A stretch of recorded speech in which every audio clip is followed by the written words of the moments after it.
social autogestiva también, que beneficia a trabajadores y trabajadoras que muchas veces están a la salida del teatro, en las esquinas, ustedes los habrán visto más de una vez.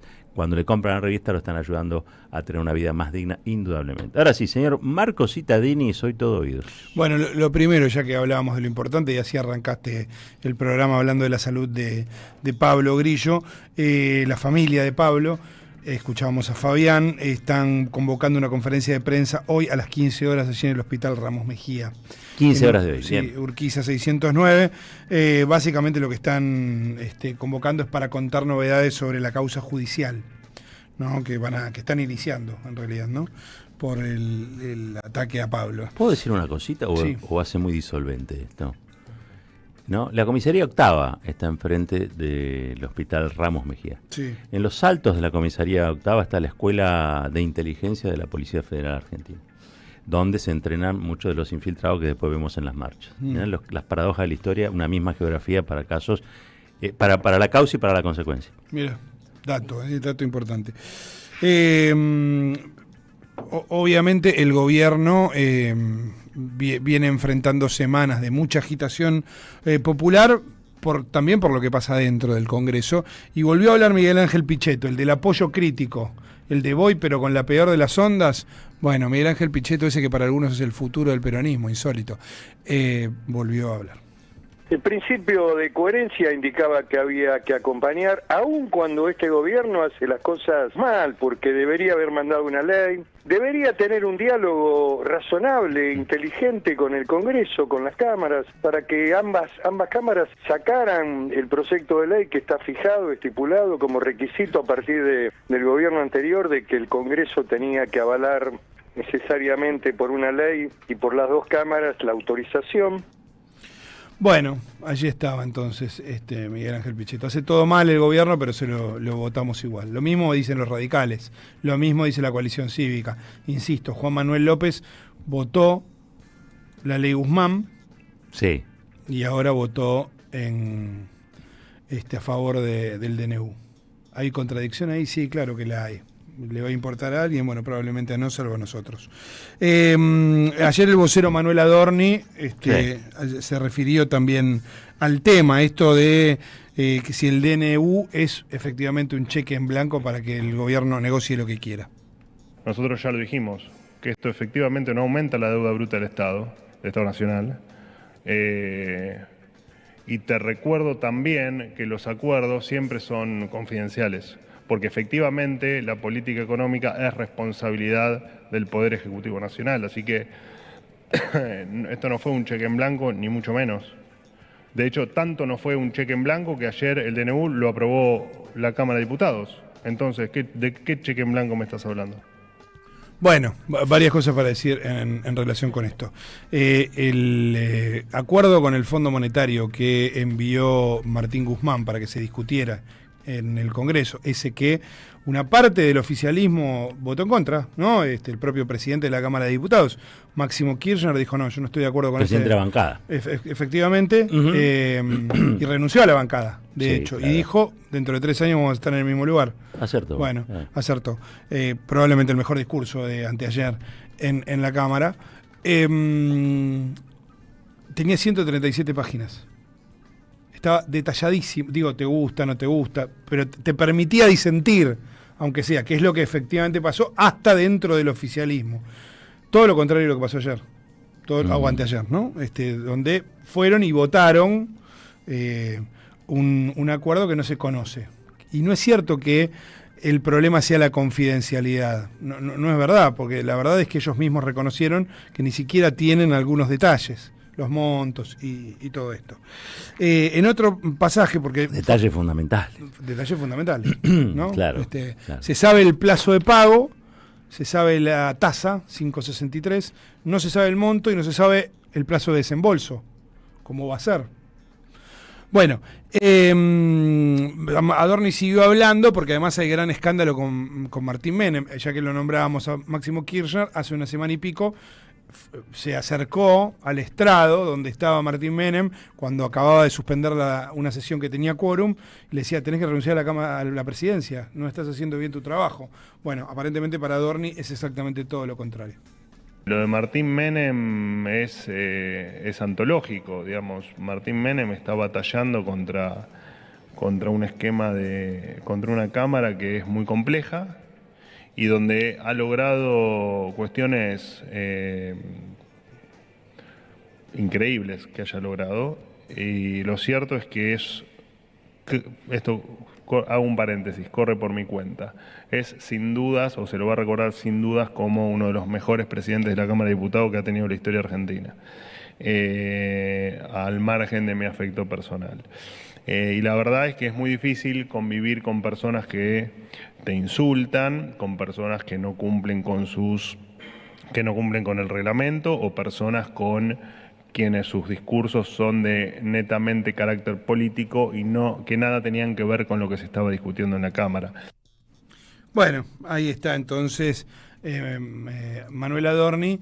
Sabemos que esto de los insultos y todo eso en realidad fue propiciado hasta por el propio Martín Menem, ¿no? Por claro. El audio, los audios que se filtraron, audios que dice Martín Menem que son generados por inteligencia artificial. ¿Cómo? El audio no es verdadero. ¿Cómo no es verdadero? No, Luis, a ver, si hay algo que... a ver, yo tengo 1000 defectos, sí, pero hay una virtud que yo sostengo y es la paciencia, la tranquilidad, la no violencia. O sea, están buscando por dónde pegar. Hasta a mi hijo le mostré el audio a mi hijo, y me dice: papá, esa no es tu voz.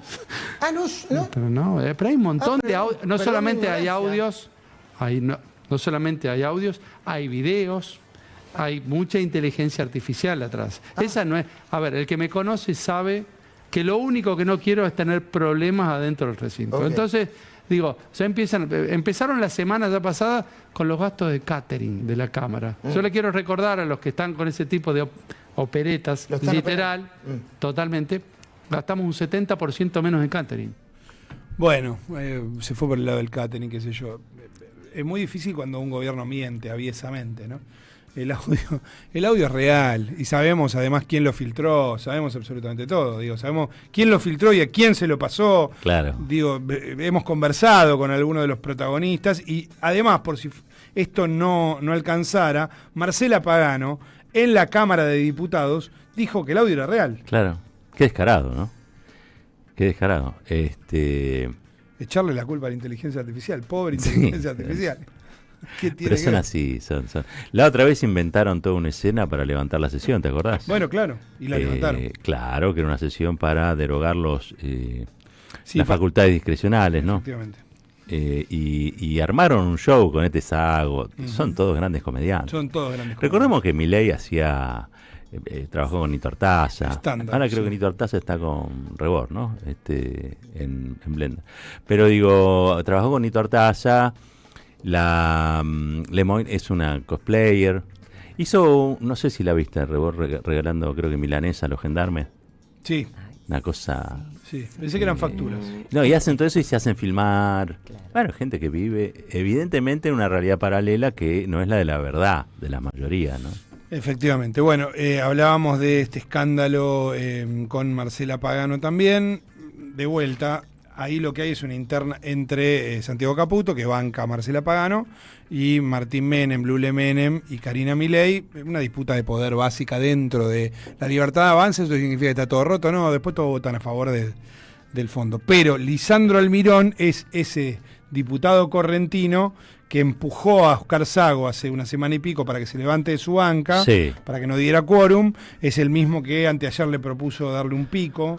Un tipo impresentable. Otro comediante. Efectivamente. Sí. Grotesco, ¿no? Y cuando se le pregunta por el discurso de Marcela Pagano, que insisto, forma parte de una interna de ellos, no, tampoco hay que ahora, mirá, Marcela Pagano, una especie de adalid de las libertades, de ningún modo, ni cerca. Pero se le pregunta a Lisandro Almirón por el discurso de Marcela Pagano y decía lo siguiente. Tampoco voy a hablar por las declaraciones de otra diputada del bloque. Uno tiene que entender, digamos, a cada diputado. Entiendo que ella hace poco fue mamá, no hay que ser respetuoso en ese sentido. Creo que amerita llamarla y tener el contacto, así como conmigo personalmente, hacer las preguntas que corresponde. Quiero respetar esa emoción que puso en el Congreso para hacer determinadas declaraciones, y sabrá ella por qué lo dice. Yo la verdad hemos tenido siempre un buen trato dentro del bloque, y lo que haya declarado me parece que se lo tenés que preguntar a ella. Bueno, ahí está. Hizo esas declaraciones porque está hormonal, quiso decir, o algo así, ¿no? Le podría contestar los penatos, le podría contestar. Bueno, no.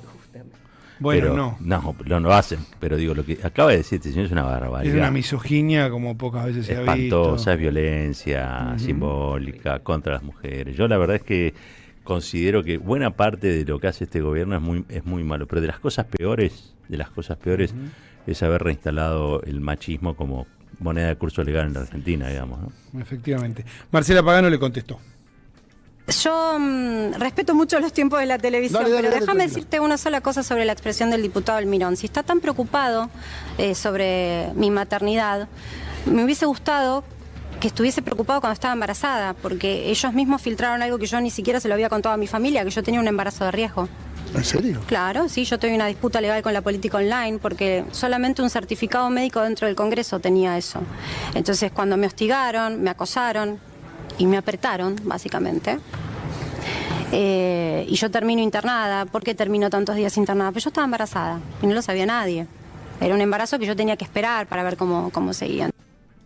Bien, ahí estaba entonces Marcela Pagano con cosas que efectivamente sucedieron, ¿no? Esto fue así. Yo quiero recordar, más allá de todo, y ahora sí hablando de política, de Marcelo Pagano, a pesar de todas las cosas que le dice a Menem, a pesar de la disputa que tiene, cuando tiene que votar, vota con el gobierno. Sí, sí. O sea, el mismo gobierno que lo hostiga, porque son representantes del gobierno. Yo creo que si el presidente de la Cámara está allí, y Menem, es porque lo ha decidido Karina Milei o alguno de los hermanos Milei. Después le vota las barbaridades. O sea, son cuestiones de forma. Entiendo que si le dieran a ella la posibilidad de ser o el lugar de Menem, haría casi las mismas cosas que Menem. Esto ya es una crítica política, no a su condición de mujer, que me parece que las cosas que le hizo son espantosas, realmente espantosas, ¿no? Efectivamente, así como lo decís. Cristian Ritondo, otro de los ya violetas, ¿no? Obviamente ya es un... El otro día lo vi hablando como un estadista a Ritondo. Yo digo, ¿qué país generoso? ¿Qué país generoso? El inmobiliario Ritondo hablando como si fuera Kennedy. Bueno, pero acá dice algo que todos sabemos. Es ponerle kirchnerismo a todo, pero de cualquier modo hay una cierta sinceridad. Desde que Javier Milei quedó en balotaje del PRO, y en mi caso particular, nosotros hemos apoyado, y en Provincia de Buenos Aires hemos un trabajo para cubrir los 42.000 fiscales que se necesitaban, que en ese momento despertó un miedo sobre qué podía pasar en la Provincia de Buenos Aires. A partir de ese momento trabajamos en forma conjunta en el Congreso, y en la Provincia de Buenos Aires entendemos que hay una necesidad de tener un triunfo contundente, de terminar con el populismo, con el kirchnerismo que ha gobernado la provincia de Buenos Aires durante muchos años, y vemos el resultado. Bueno, ahí estaba entonces Cristian Ritondo. Pero si el que gobernaba la provincia de Buenos Aires está con el gobierno de Milei, que Ritondo apoya, ¿cómo? A mí me van a terminar mareando. Él mismo gobernó la provincia de Buenos Aires. Porque también con Vidal. O sea que tienen responsabilidad. En alguna cuestión de todo eso tiene responsabilidad. Yo creo que anda un poco mareado porque no encuentra domicilio. Debe tener la llave de un lado al otro. Debe estar cansado. Se lo escucha cansado a Ritondo. Es terrible. Bueno, hay 4 senadores que ya no forman parte del bloque que lideraba Mayans dentro del interbloque de Unión por la Patria. El mismo día que se estaba discutiendo el DNU firmado por Milei, anunciaron su salida Fernando Salino de San Luis, Carolina Moisés de Jujuy, Guillermo Andrade de Catamarca y Fernando Rejal de La Rioja. Hemos hablado acerca de este tema, la cuaiderización de el Senado. Ayer, ¿Ya es verbo? Me decían ayer que avanza con fuerza.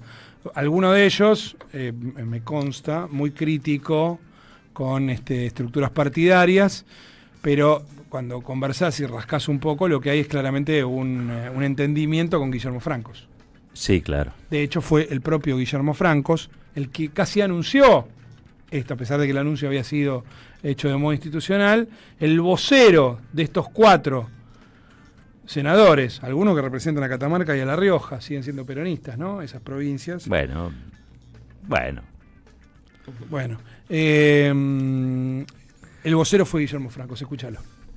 Lo que está demostrado es que la expresidenta no domina el justicialismo. Yo creo que eso la pone nerviosa y quiere generar estas posiciones de supuesto cuestionamiento al gobierno por algunos grupos y cierta violencia. Por supuesto que la veo activa. Ella está conduciendo por lo menos una parte del justicialismo. Ahí he visto que se rompió una parte del bloque de senadores. Sí, 4 senadores armaron otro bloque. O sea que no, por ahora serán esos 4, después por ahí aparece otra ruptura. Hay mucha gente del justicialismo que no está de acuerdo con la conducción de Cristina Kirchner, ¿no?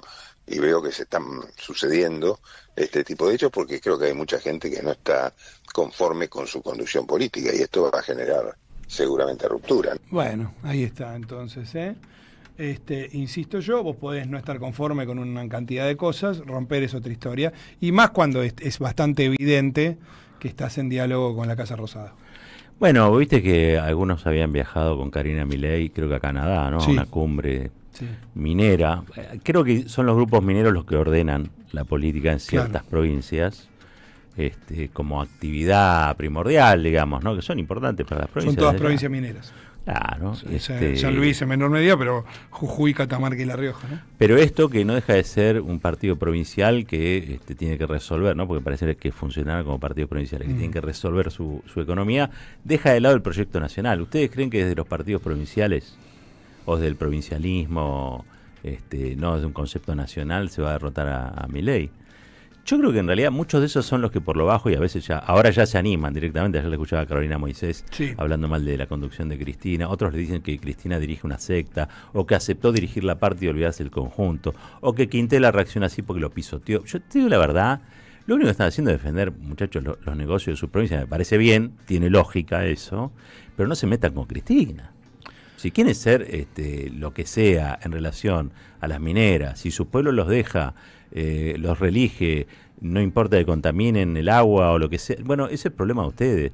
Ahora, de ahí a criticar a Cristina, no sean desagradecidos, La verdad que impera un desagradecimiento importante en la política argentina, ¿no? Sabés que la gratitud o la ingratitud no parece tener mucho que ver con las decisiones políticas. No, eso es cierto. También yo vengo diciendo, por ahí hincho mucho con esto, que muchas veces de las provincias se le reclama a la nación proyectos federales y la verdad es que las provincias no piensan federalmente. No piensan en el conjunto de la patria. Piensan en esto, bueno, me mandás entonces, me dejás la mina para mí, como sucede con Raúl Jalil en Catamarca. Bueno, entonces yo te acompaño. Bueno, pero al margen de este gobierno desastroso para las provincias, que después va goteando, ¿no? Y por eso tienen que ir a postrarse frente a ellos y hablar mal de Cristina, porque si no le dan la plata, esta es la verdad. Vos fijate que la ley de coparticipación no se puede tocar, porque tiene que haber un acuerdo que es del 99,9%, como esos aerosoles que se tienen al aire. Y no se puede lograr, porque cada una tira para lo suyo, lo cual tiene cierto razonamiento, pero si vos querés modificar la ley de coparticipación, tenés que ceder en algo.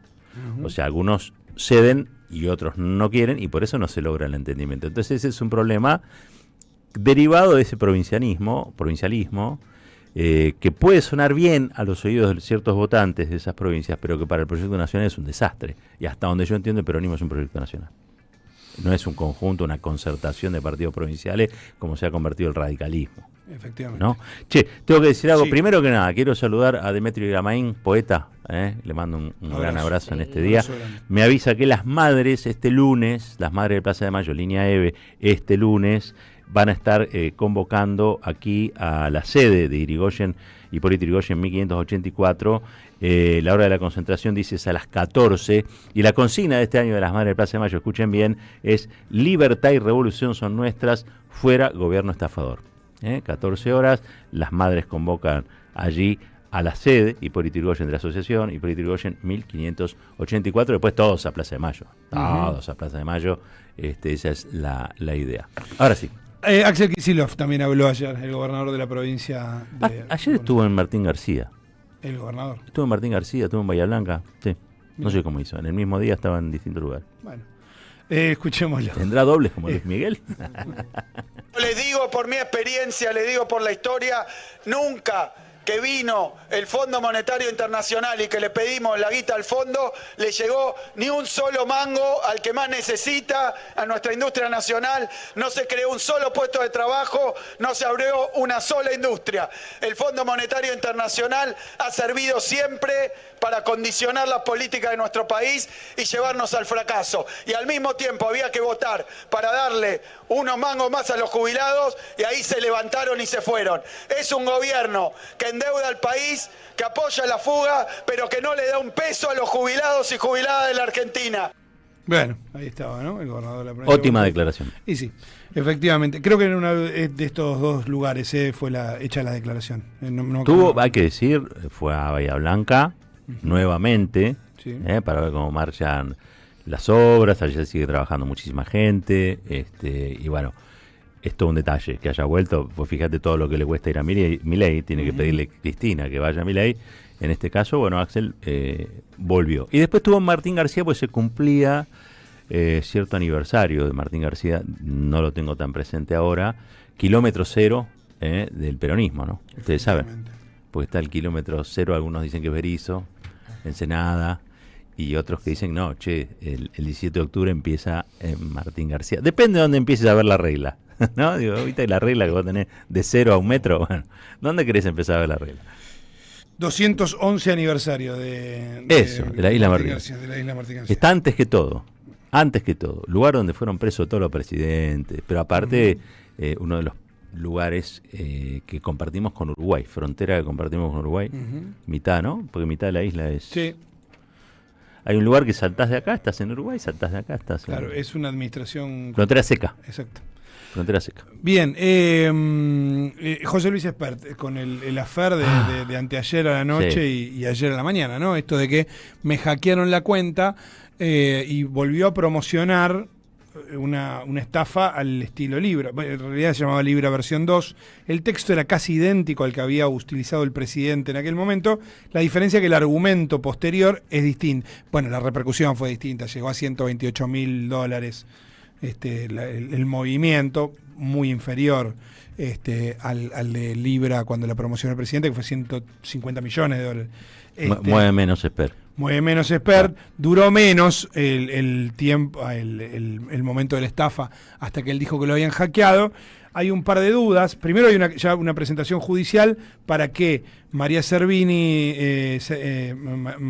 Romilda Servini incorpore este tema de Espert en la causa en la que está investigando la estafa de Libra promovida por Milei.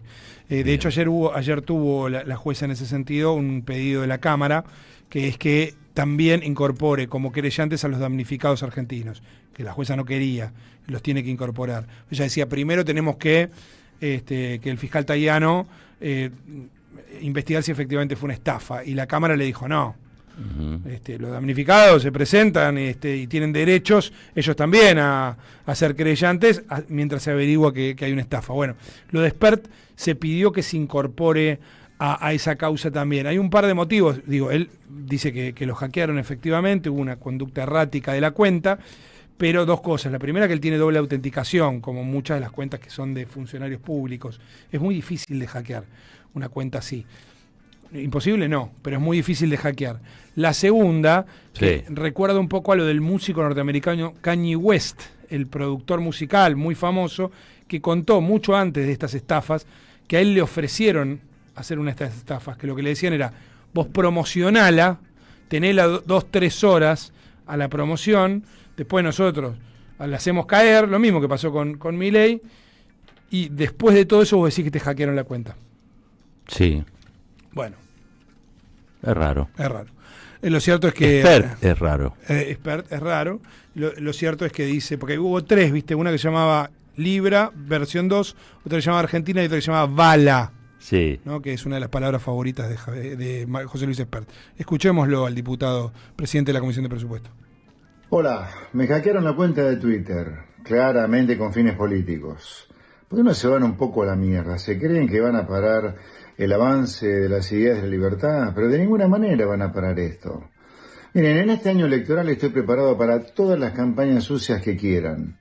En un próximo video, cuando realmente haya recuperado la cuenta y desde la cuenta de La Libertad Avanza, les voy a avisar que nuevamente el que escribe en la cuenta @JLExpert soy yo, José Luis Espert. Chau.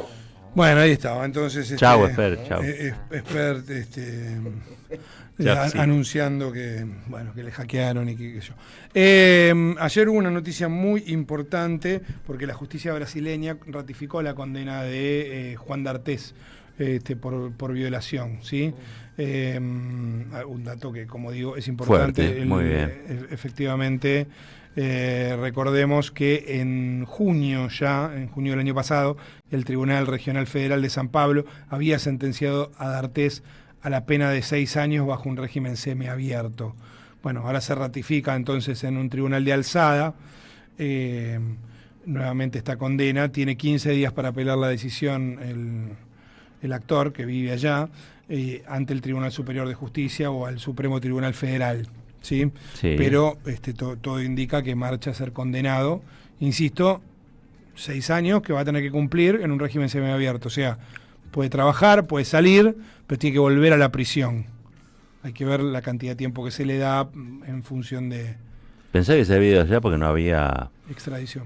Sí, sí que había estado, pero tiene que mediar, tiene que ser un proceso un proceso más complejo. No es que generalmente los tribunales brasileños, bueno, que termina ocurriendo, como él tiene la doble nacionalidad, optan por juzgarlo en sus tribunales. Claro. Y no ceden la extradición a otras jurisdicciones. No le fue mejor, ¿no? Bueno, no sé le costó mucho, ¿no? Sí, son años. A Telma Fardín, mucha agresión también. Y bueno, finalmente, la verdad es que no creo que Telma Fardín tenga algún tipo de injerencia o presión sobre los tribunales brasileños. De ningún modo. No. Así lo decía justamente la actriz. Fue muy restitutivo para mí escuchar que mi palabra y todos estos años de poner el cuerpo valieron la pena. Tantos años donde me dijeron anda a la justicia, donde tanta gente puso en duda mi palabra y pone en duda mi palabra y pone en duda la palabra de muchas otras personas. Y eso ya está. La justicia, ¿qué es lo que me pidieron? Anda a la justicia. La justicia determinó que los hechos están probados. Incluso el juez que dijo no lo puedo condenar no puso en duda los hechos. Y eso está firme, esa sentencia está firme. Ellos pueden discutir si tiene que tecnicismos, pero no pueden discutir más que lo que dije pasó. Caballero de Día, en AM 530. Construimos comunidad. Buscamos la verdad siempre. Les cuento que en